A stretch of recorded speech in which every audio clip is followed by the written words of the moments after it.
Conjugare, Centro Português de Apoio à Pesquisa Científica e à Cultura. Acreditamos que as ciências e as artes mudam o mundo. O conhecimento transforma, e isso nos motiva. Jornada Internacional de Iniciação Científica e Extensão Universitária, GICEL 2025, realização dias 25, 26 e 27 de novembro.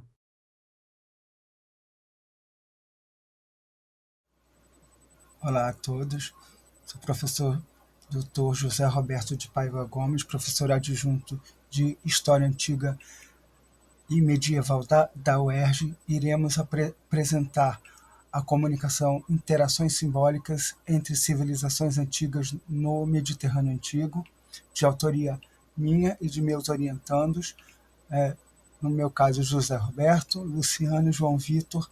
Iremos dar ao trabalho no que me cabe dentro de 3 sociedades antigas de forma comparada: Trácia, Mesopotâmia e Judéia Antiga, e iremos trabalhar com contextos de paz e guerra.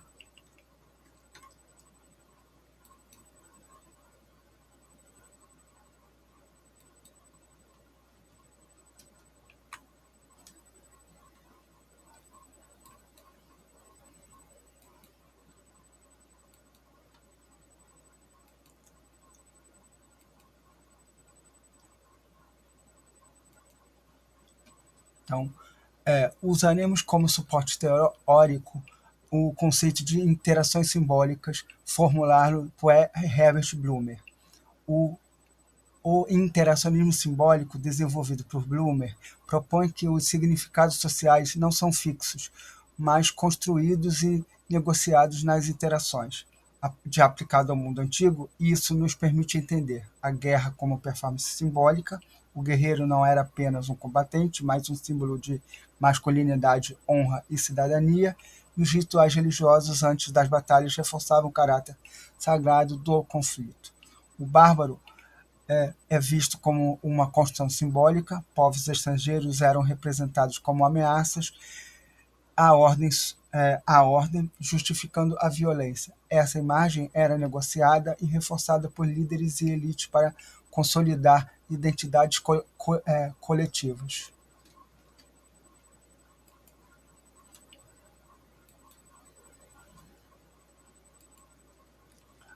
A guerra, o contexto do interacionismo simbólico pode ser visto na guerra ou na paz, por exemplo. Na guerra, nas civilizações antigas, era ligada a virtudes como coragem e status. O guerreiro simbolizava masculinidade e honra. Sacrifícios antes das batalhas reforçavam a sacralidade do conflito. Povos estrangeiros eram frequentemente vistos como bárbaros, justificando a violência.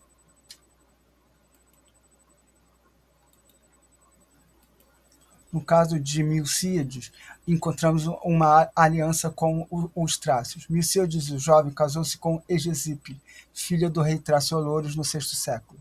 Essa união política conferiu legitimidade a Milcíades e fortaleceu laços entre Atenas e a aristocracia trácia. Historiadores como Heródoto e Tucídides mencionam essa aliança como parte de uma rede de poder.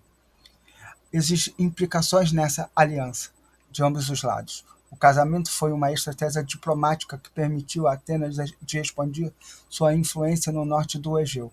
A relação entre Milcíades e Oloro exemplifica a integração dos gregos nas estruturas de poder trácias. A aliança também foi vista como uma forma de resistência à dominação persa.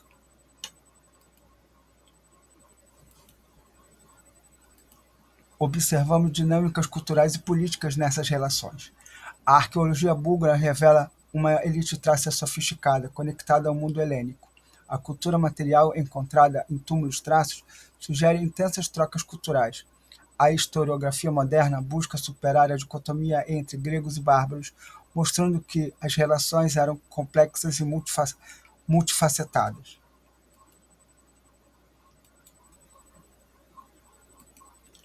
Por fim, de entendermos que as interações entre Atenas e a Trácia vão muito além da guerra e do comércio, envolvendo alianças dinásticas e estratégias de poder.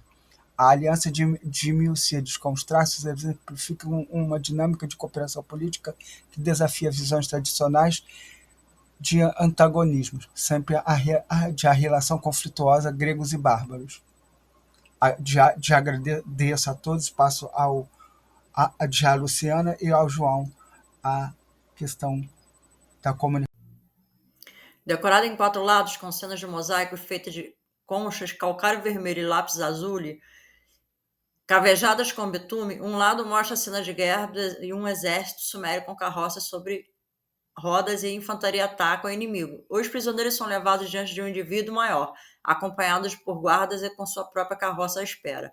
O reverso mostra cenas de homens trazendo animais e peixes, possivelmente como espólio ou tributos. No topo, os mesmos grandes banquetes individuais com outros homens. Eles são entretidos à direita por um cantor e um homem tocando lira.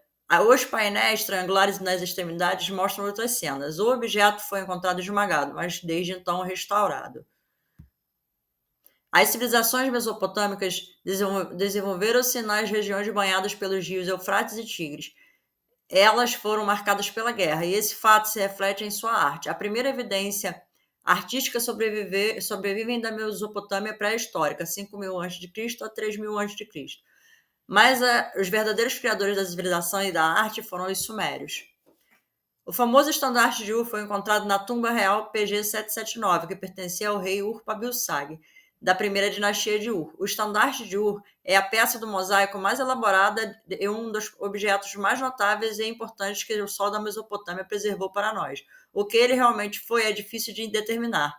Os grandes painéis em plano inclinado e os lados em forma de triângulos truncados indicam que é improvável que tenha sido uma arca, apesar de aparentemente ser oco.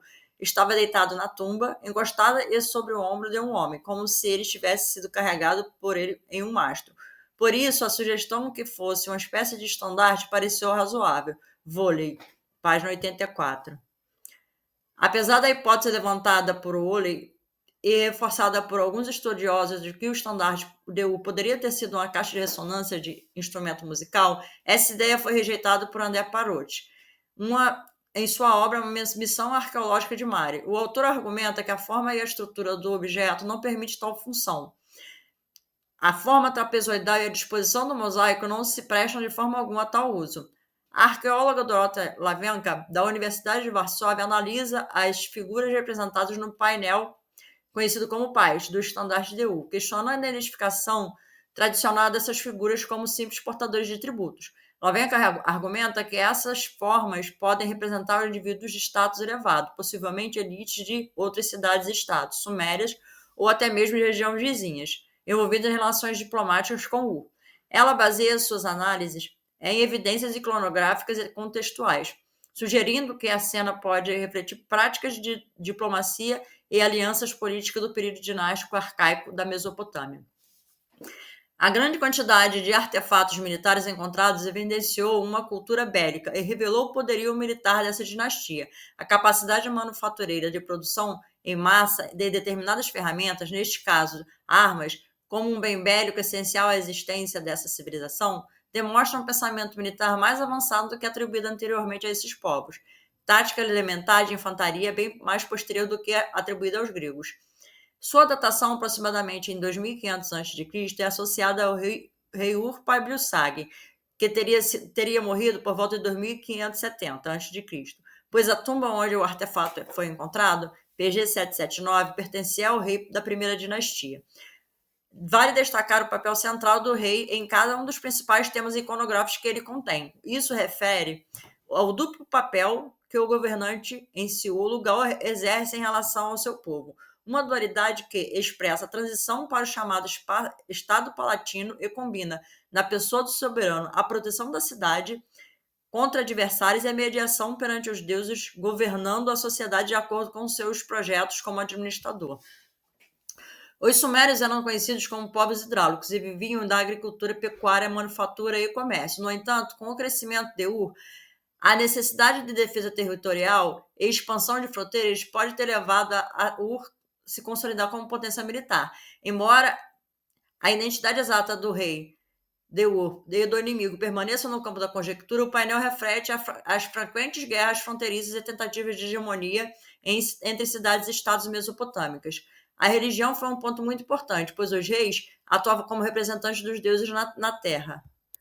Ur era uma cidade verdadeiramente resistente, pois sobrevivera à queda dos sumérios, a destruição completa nas mãos das elemitas e ocupações posteriores por diversos outros povos. Bem, falando um pouco sobre a Batalha de Jericó, que vai ser justamente o conflito entre israelitas e cananeus, nós vamos utilizar esse conceito de interação social por guerra na antiga Jericó. Utilizando a historiografia clássica, Flávio Joséfo, que foi um historiador judeu clássico, vai narrar a partir da literatura bíblica que o fundamento para o conflito estaria no fato dos cananeus ocuparem a região da terra de Canaã, também conhecida como Terra Prometida, que compreende atualmente Israel, Palestina, Jordânia, Líbano e parte da Síria. Essa terra teria sido dada por Deus a Abraão e sua posteridade. Joséfo, comentando Gênesis 15, vai dizer: Ele, Abraão, ouviu uma voz do céu vaticinando que os seus descendentes sofreriam durante 400 anos grande perseguição no Egito, mas que triunfariam enfim sobre os seus inimigos, venceriam os cananeus e se tornariam senhores de seu país. Falando um pouco sobre a dominação dos cananeus, um breve mapa mostrando a área de ocupação, inclusive também na cidade de Jericó. Sobre a conquista de Jericó, José vai narrar, de acordo com a própria narrativa bíblica, que depois de 7 dias de cerco ali pelos israelitas, então as muralhas que protegiam a cidade teriam caído de forma prodigiosa. A partir dessa vulnerabilidade, os israelitas teriam invadido a cidade, teriam então assim cometido uma grande matança, não sendo poupadas nem as mulheres nem as crianças. Poriam fogo à cidade e reduziriam a cinzas todas as casas nos campos. Aí uma breve representação cinematográfica do cerco e da conquista de Jericó, em A Terra Prometida de 2016. Bem, entrando um pouco na historiografia moderna e no simbolismo da conquista, vão surgir basicamente duas linhas historiográficas que vão debater sobre esse evento, que vão ser a linha dos conservadores e a linha dos críticos. Embora ambos vão reconhecer que esse evento ele deve ser visto como um ponto de transição entre mito fundacional e memória histórica. Entrando um pouco no debate historiográfico, pela parte da linha conservadora, nós vamos ter primeiramente a representação de John Bright, que vai defender que o conflito expressava a ideia de um povo em missão divina, entendendo se tratar de evento histórico real de expansão. Em segundo lugar, Frederick Kahle e Franz Delitzsch, dois alemães, tratam o episódio como uma guerra santa, ou seja, uma campanha militar dirigida por Javé. Eles destacam o conceito de Eren, a consagração total da cidade à destruição, que explicaria a morte dos cananeus, incluindo homens, mulheres e crianças, como um ato de obediência religiosa e não mera violência bélica. Por último, Martin Wolzner reforça que a narrativa da conquista, mesmo carregada de simbolismo, reflete um contexto histórico de guerra tribal, onde as vitórias eram atribuídas à divindade como forma de estimar a posse da terra.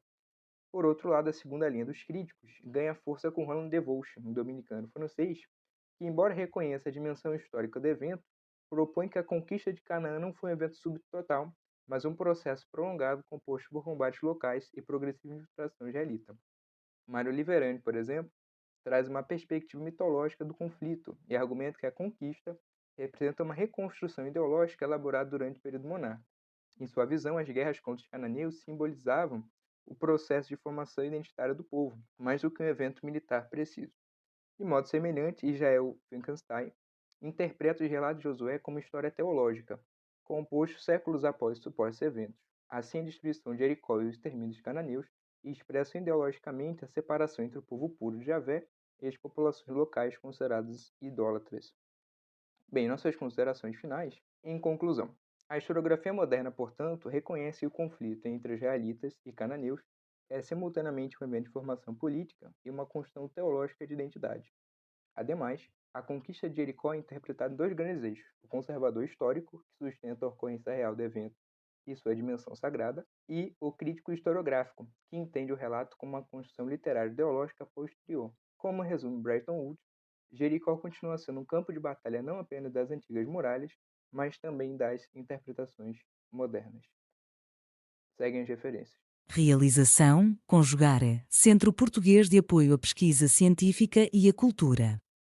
Apoio, Editora Cravo. Inscreva-se no canal, comente, curta e compartilhe. Obrigado por assistir.